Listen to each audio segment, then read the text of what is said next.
Ça veut dire que l'idée d'une république universelle dont toutes les nations seraient membres, les nations resteraient, et dont chaque particulier serait un enfant, c'était une utopie, ça reste une utopie, mais les francs-maçons ont pour vocation de transformer l'utopie en réalité.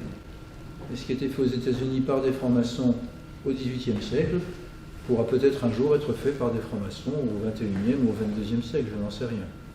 Mais l'idée en tout cas, parce que l'idée de base, c'est que tous les hommes sont égaux en droit et en dignité. Et que tous les hommes étant égaux en droit et en dignité, peuvent très bien travailler et vivre ensemble dans un ensemble plus vaste que leur petit pays, leur petit canton. La notion de dignité, c'est Kant qui l'a fait apparaître. Quand vous regardez la Constitution la Déclaration des droits de l'homme et du citoyen de 1789, tous les hommes naissent libres et égaux en droit. Point.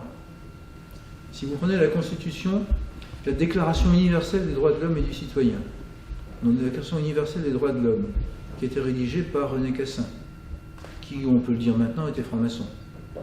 Il y a une loge prestigieuse à Paris qui porte son nom, dans la Grande Loge de France.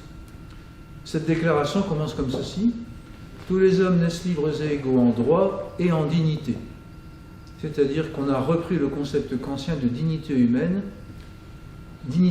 qui est également partagée par tous les hommes. Si cette dignité est partagée par tous les hommes, ça veut dire que tous les hommes peuvent vivre ensemble sous des règles communes. Eh bien, c'est peut-être une utopie, mais rien n'empêche de vouloir contribuer à réaliser progressivement l'utopie.